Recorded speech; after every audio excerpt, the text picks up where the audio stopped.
This is Dennis Mundy. I'm here with my co-host, Phil Goldberg. Our podcast, Spirit Matters, found at spiritmatterstalk.com as a podcast. We are also a YouTube channel. And if you go to YouTube, just put in the words Spirit Matters Talk, and you'll find us. And I'm going to ask that you push that little red button over there and subscribe, because that is important to us. And for those people out there that have contributed to help keep us on the air, we want to thank you.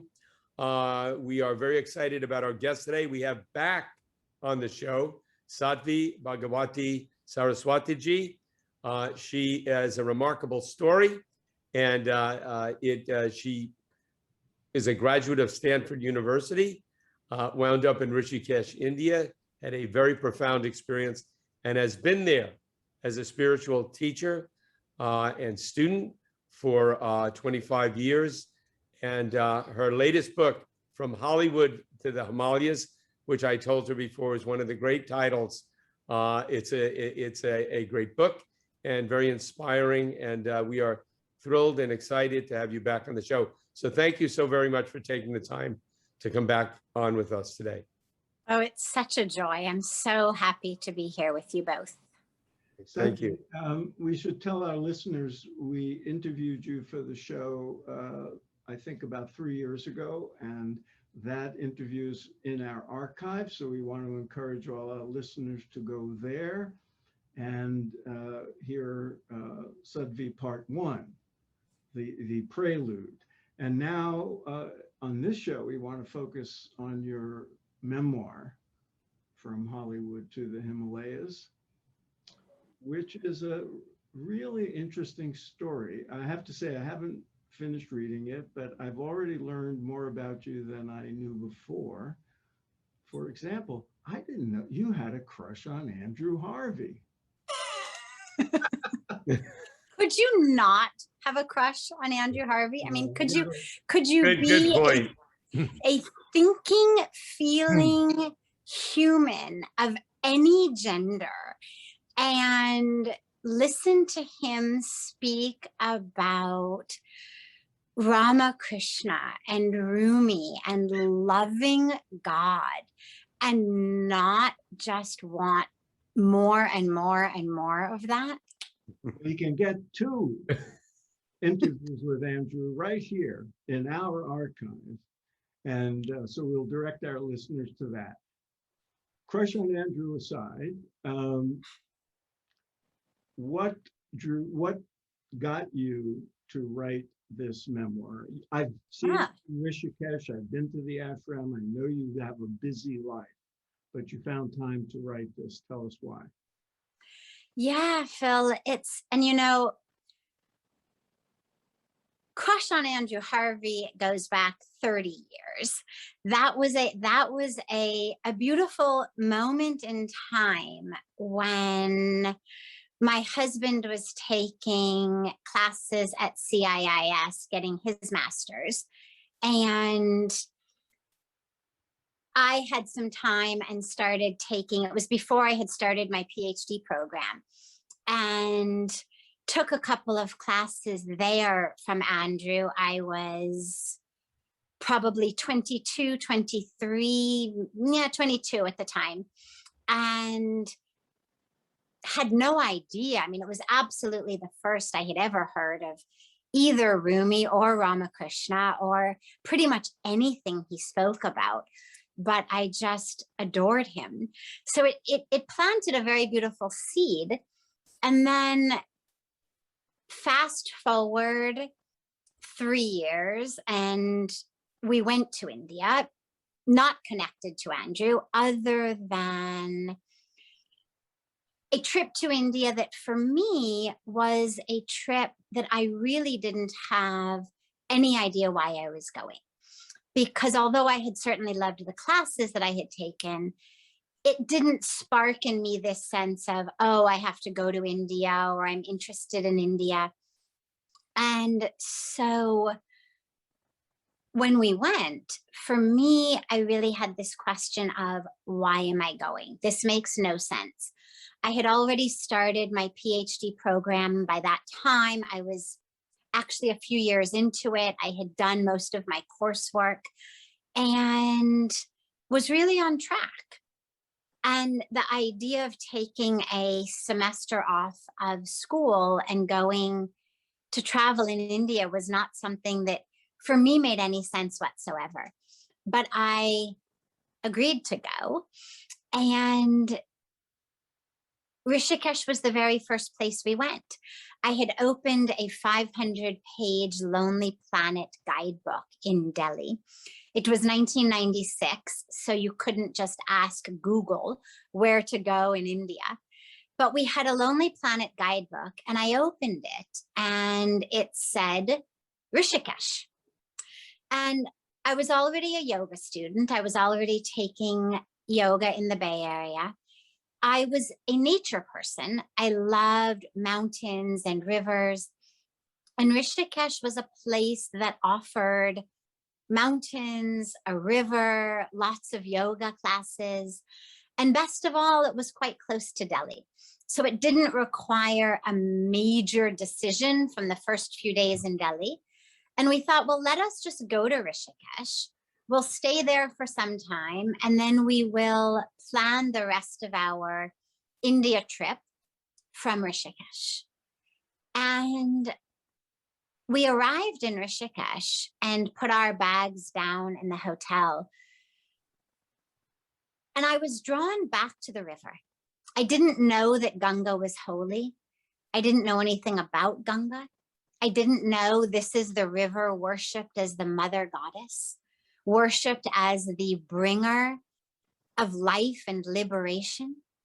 I just knew it was a beautiful river. I was hot, I was tired, and I just wanted to put my feet in the river. So I go down to the banks of the river, and I had standing there an experience that 25 years later, I still cannot describe semantically. It was an experience of awakening, opening, realization, having a veil pulled off of not only my eyes, but pulled off of every way of knowing that I had. Every way of understanding myself, of understanding the world, of understanding God. And in that moment, I knew that I was one with God, the creator, one with all of creation. And I knew that I needed to stay there. And of course, I couldn't have articulated any of this. I was rendered completely nonverbal. All I could say as the tears streamed down my face was, oh my God, it's so beautiful. Oh my God, it's so beautiful. Oh my God, it's so beautiful. And that was pretty much all I could say for quite some time. But I knew that was where I needed to be. And it's a long story, but fast forward quickly through, I ended up finally at the Parmarth Niketan Ashram, which is where I now live. And in my book, I share a lot of really very funny, very amazing stories of how I ended up there. For example, a story of literally hearing a voice as I walked through the ashram, telling me, you must stay here. A story of literally getting my feet glued to the ground, to the pavement of the ashram when I tried to leave. So there were a lot of ways in which the universe, the divine grace, made me know that I needed to be there. And so I stayed, and it's been just the most extraordinary experience. And I've experienced both the power, the transformational power of service, my guru, Puja Swami Chidanand Saraswati ji, is one of really the great embodiments of karma yoga, of yoga in action. Karma means action, of course, and yoga means union, of course. And so karma yoga being not volunteering one Saturday morning a month, but literally making everything you do an experience of yoga. Right. If I could interrupt, I wanted to ask a question Sure. along these lines before I forget. And that is my understanding, Sadhvi, is that you are actually a sannyasi. And, Yes. and my understanding, but explain it to our listeners and our viewers and to me, so I understand it clearly, that that's a quite an enormous commitment. And at what, and along the lines, like you're saying, this isn't just something you do on Saturday or Sunday afternoons to perform some service or whatever. It's really a lifestyle, a life commitment, and it's usually not something that one can just jump into. The teacher usually has certain, the master criteria for what one needs in order to make that commitment. And so if you could explain to us a little bit about what it means to be a sannyasi and how that decision to move in that direction and to commit to that came to you. Sure. So sannyasi is it's the Hindu equivalent, essentially. We don't have time here to go into the semantics of the term, the history of the term, but for our practical purposes, it literally is the equivalent of being a monk or a nun in the Hindu tradition. So we take vows of celibacy. We take vows of renunciation, vows of simplicity. And it's really a decision to live your life dedicated to the divine.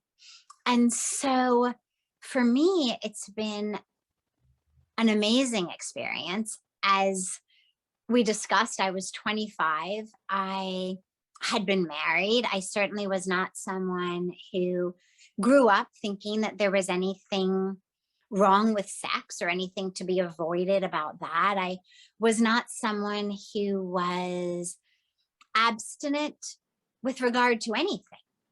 Food, alcohol, drugs, sex, whatever it was, there was no sense of abstinence in my life. And nor was there an awareness that one should be practicing abstinence in any way, shape, or form. And so for me to take those vows has been extraordinary.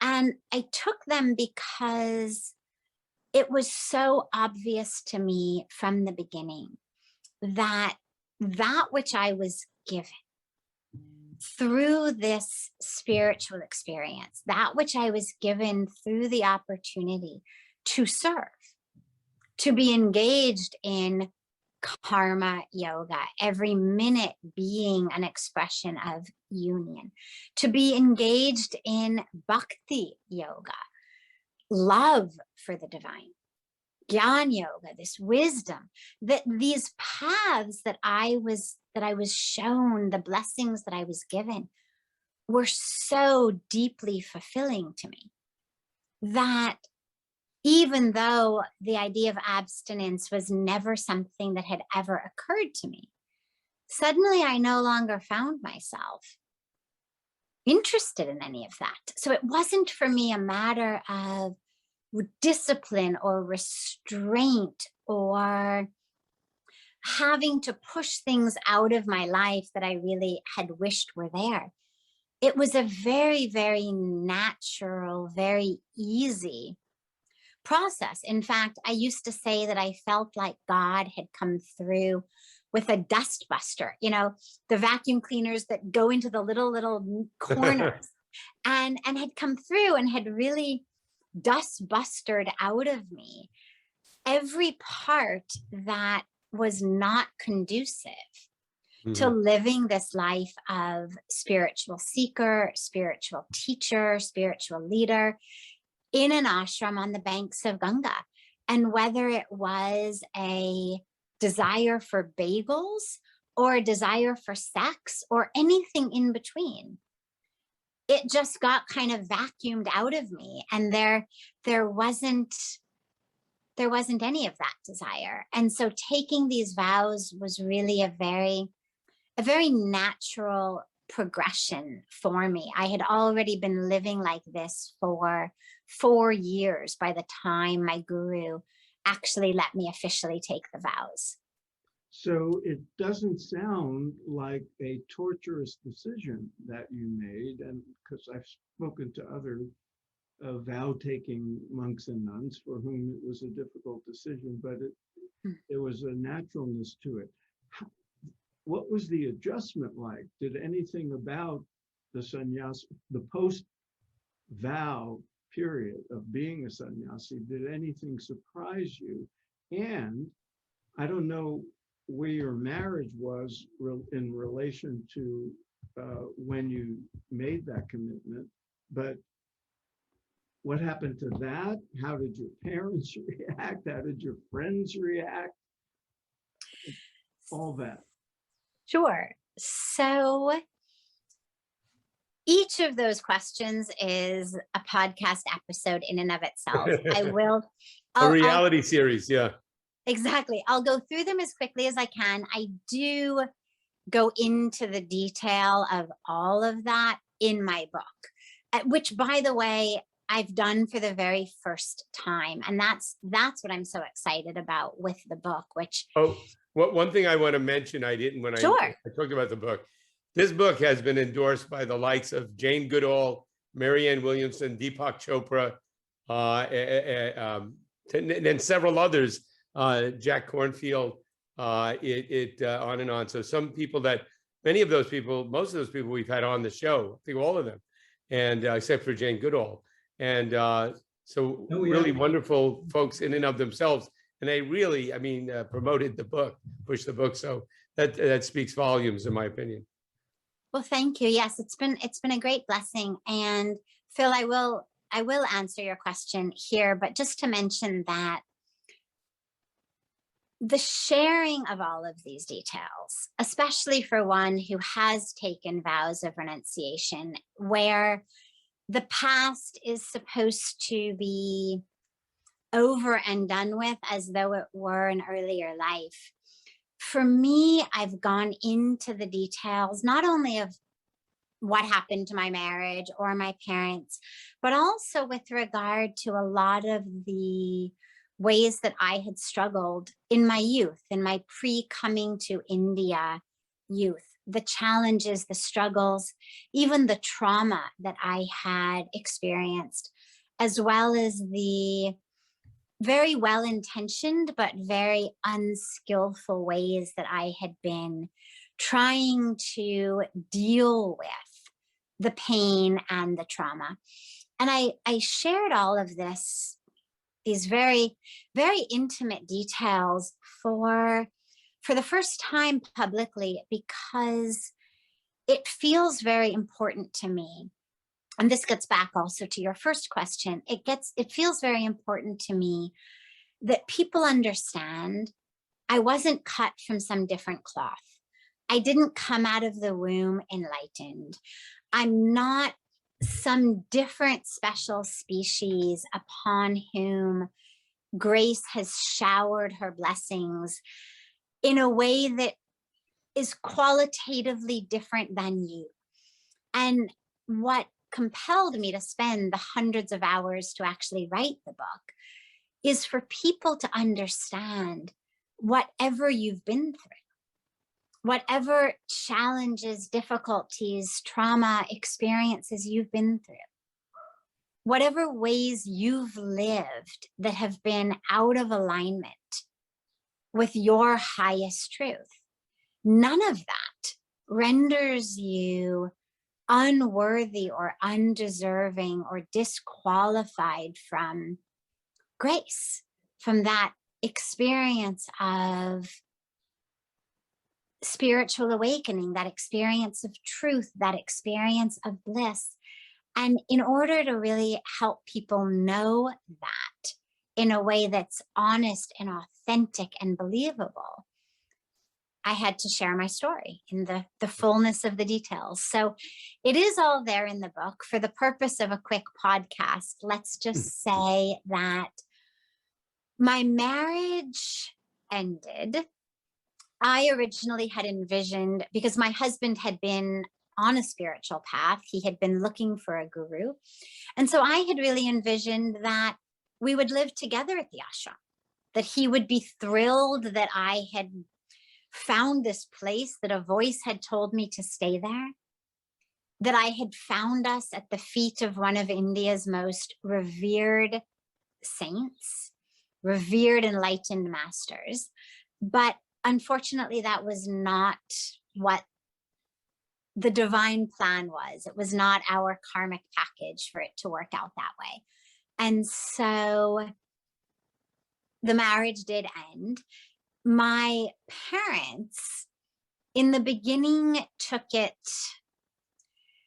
not very well, as you can imagine. A 25-year-old Jewish young woman in the midst of getting a PhD suddenly announces that she's joining an ashram and she's going to move to the banks of the sacred Ganga River, to the lap of the Himalayas in India. It was not something that they said, oh, okay, honey, no problem. You know, should we help you pack? But the truth is very persuasive. And this is what I've seen for 25 years. The truth is a magnet. And when you live it, not when you try to shove it down people's throats, but when you simply live it, it draws people. And people ultimately are pulled by truth. People who are open at least a little bit. Certainly there are some who aren't drawn, but those who are open at least a little bit, and my parents certainly are open a lot, it really drew them. And they really came to understand and then embrace and be so deeply proud of the choice that I made. So it was definitely difficult in the beginning, but it's been just such a beautiful and blessed 25 years of how they have really not just come around in terms of accepting my choice, but how my choice has rippled into their lives. But it took time, and it took a lot of patience, and it took not trying to shove it down their throats, not trying to convince them, not better than vowing them, but simply living my truth with as much love and compassion for them as possible. And so, you know, pre-sannyas days, if it meant that my mom wanted me in a skirt instead of in a sari, okay. And, you know, if it meant that they really, really wanted to go out to dinner, okay. And, you know, little small things that ordinarily I wouldn't have done, but that felt very important to, especially my mom, as just sort of symbols of the fact that I still was there with them. Mm-hmm. So, yeah, it's been quite a journey. You asked friends. So friends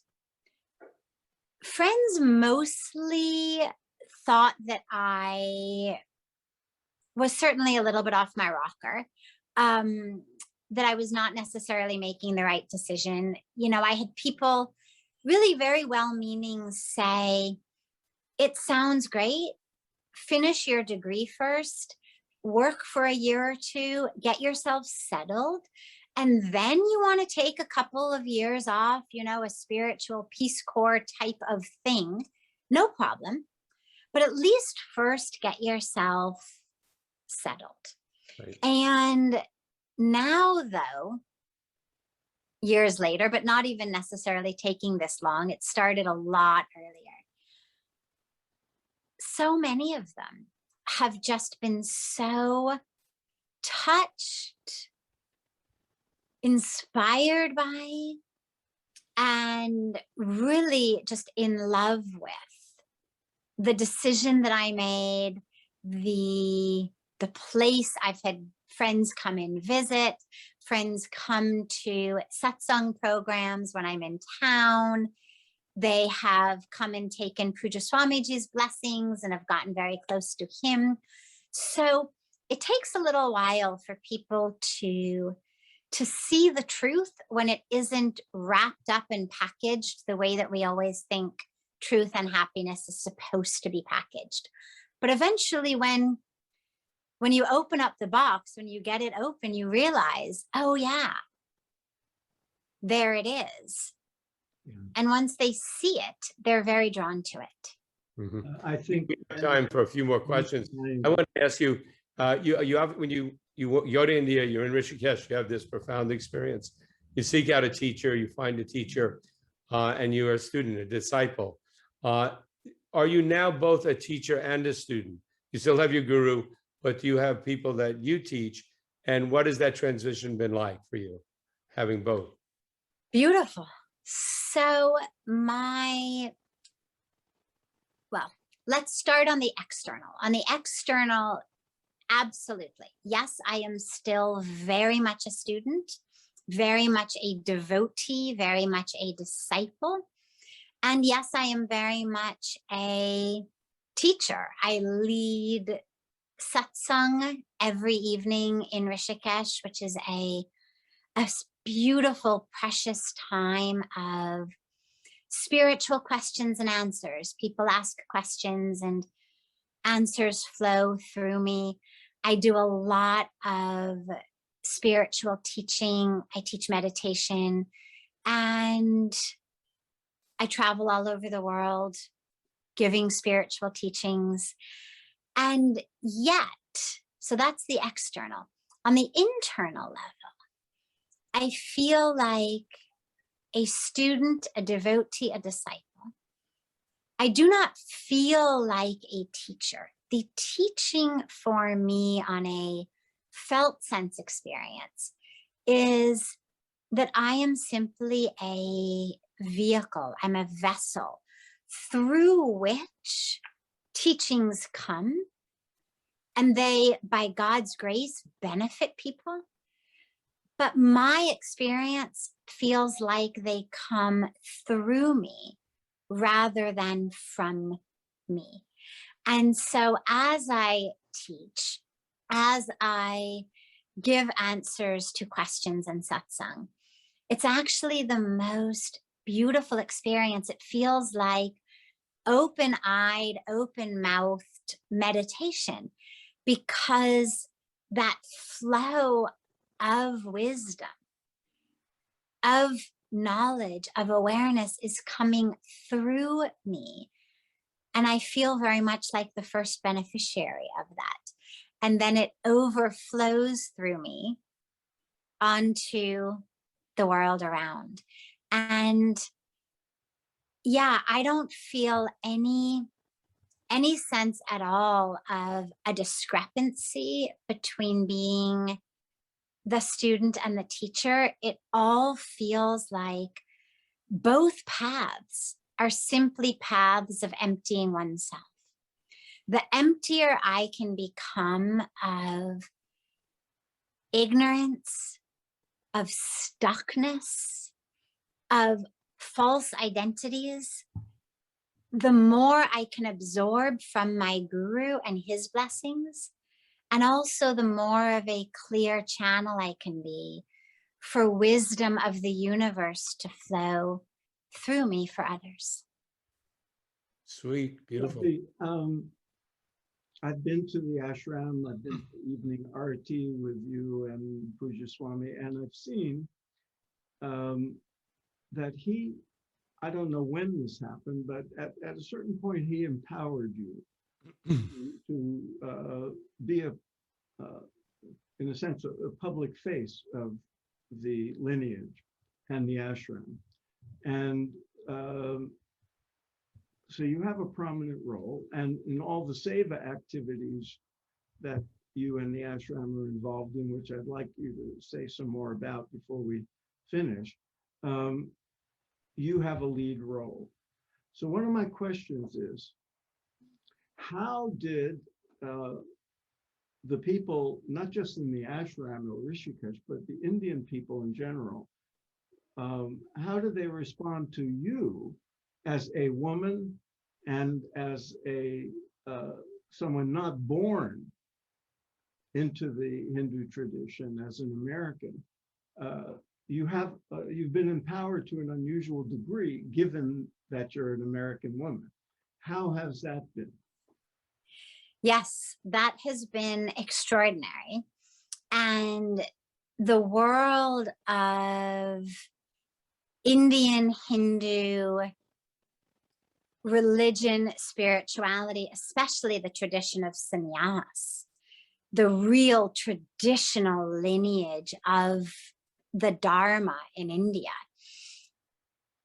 there are very, very few women, and especially very, very few women who, as you very rightly say, are public faces and are pushed into the public face by the male leader.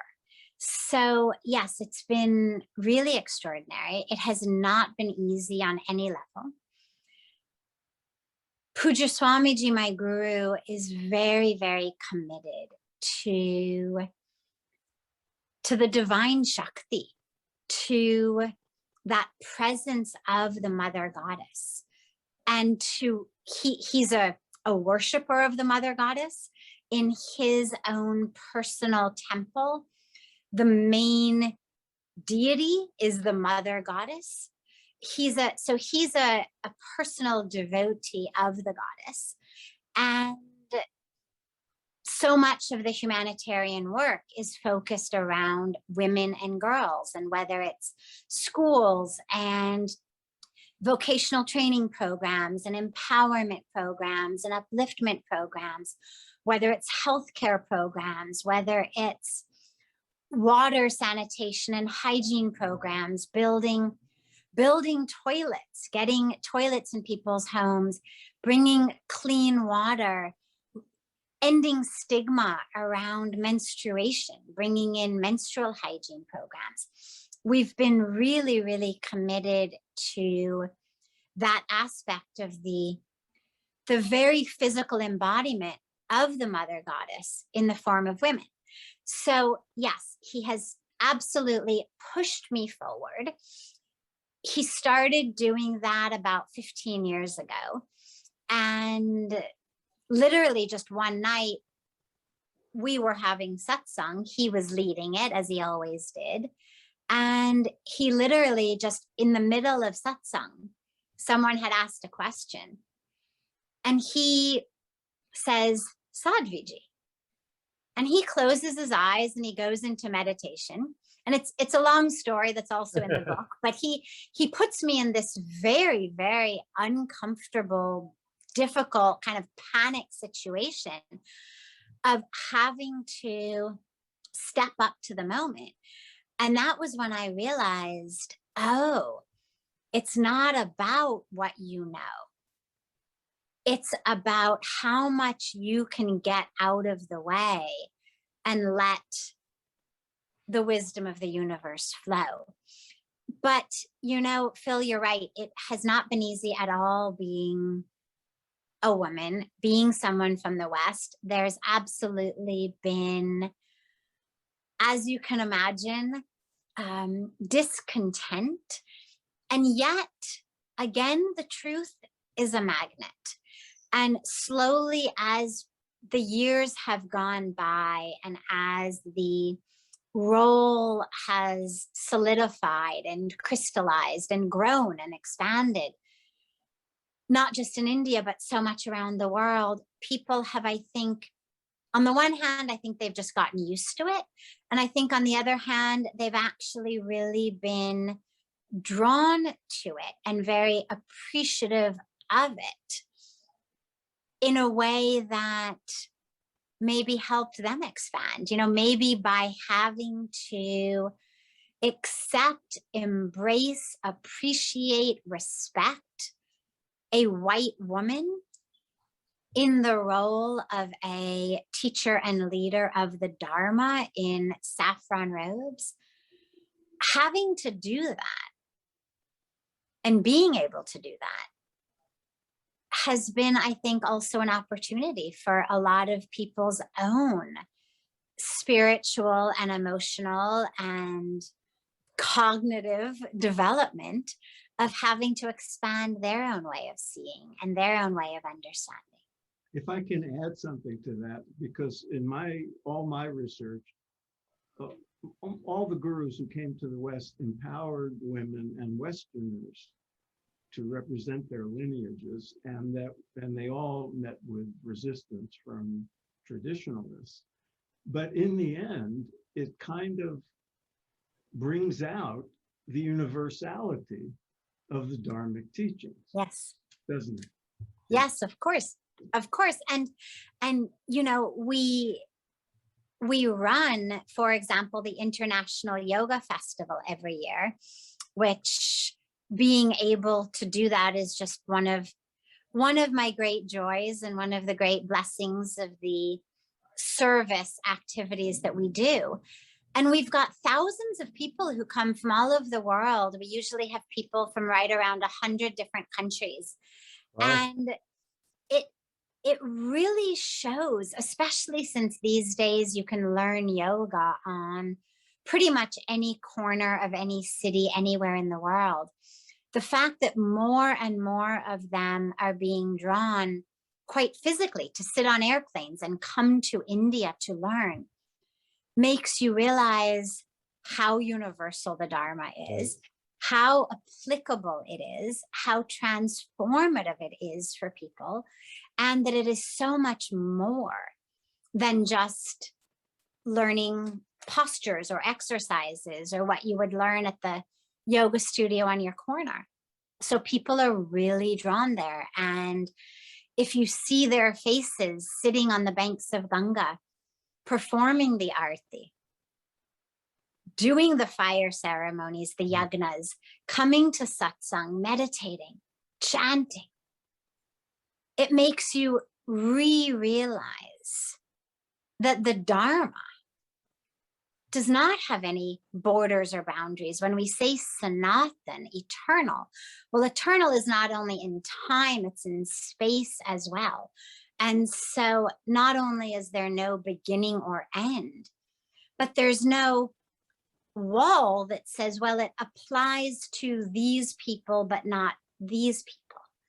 And it's so beautiful to witness that all the time. I mean, the week of the yoga festival, of course, but even the other 51 weeks a year, the banks of Ganga at the ashram are just full of people of every color, of every race, of every religion, touching and experiencing that truth within themselves, which of course isn't a Hindu truth. It's just a capital T truth that is there and available and accessible for all. Universal. Thank you so very much. The book again, From Hollywood to the Himalayas, it's an absolutely pleasure. Obviously, living in your Dharma, you're radiating that. We have many guests that look happy with what they're doing, but you certainly seem to be beaming with an inner happiness, and I find that very inspiring. Hold up the book, but we only got PDFs. So but you can't forget the title, From Hollywood to the Himalayas. It's a great title, as I said. It actually, it actually doesn't have from in it. Okay. They decided it's actually just Hollywood to the Himalayas. Even better. Even better. What do I know about titles, right? So I want to compliment you on being honest and open and candid about your own pre-sannyasi life. Mm-hmm.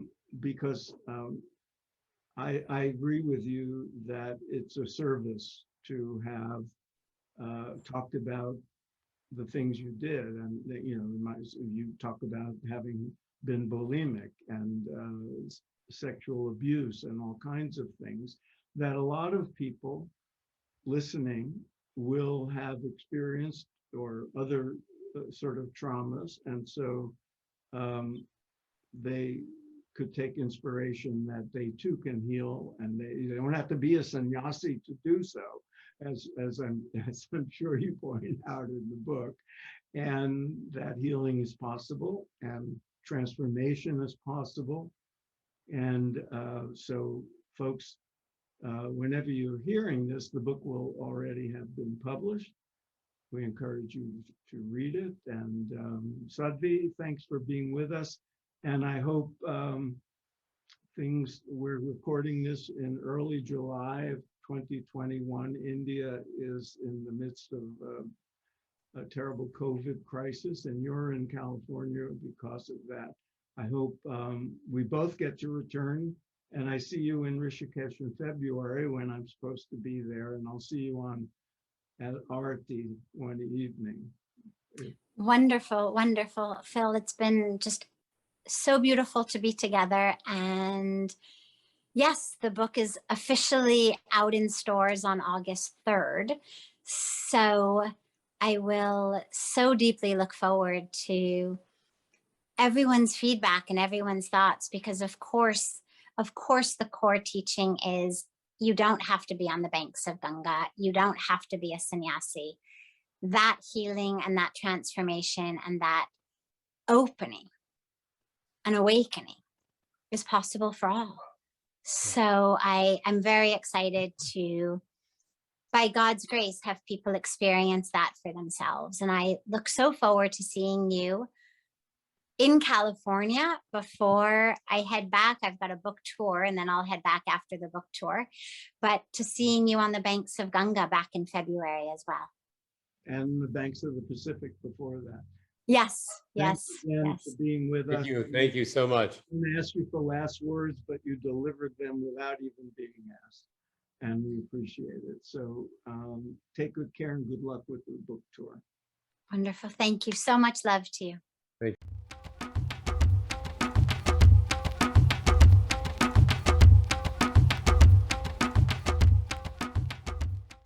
Phil, that was Sadhvi Bhagawati Saraswati ji.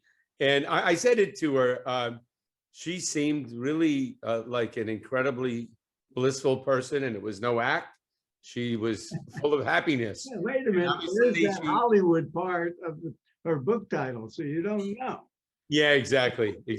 She's in California now. No, obviously deeply committed to what she does. And she had an awakening, and she stayed awake, and she went for it. And, I can relate to it in part. I mean, what she did was very dramatic.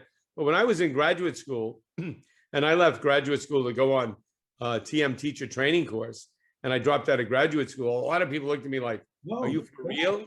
Are you really doing this? And even I had a couple of professors that were really, this was 1972 or something. My parents were very cool about it, go for it. And, but like for her to go, Stanford Ph.D. program, she goes, Andy, I'm never coming back. I'm going to become a sannyasi. I mean, her parents must have been incredibly open. Well, I'm sure they were not at first, but they came around. And what she described, while she was describing it, I was thinking, that's very typical. It certainly was very typical of the people who got on the spiritual path in our generation. Right. This, if you make a strong commitment to that and you change your lifestyle, you're not going to graduate school, you change professions.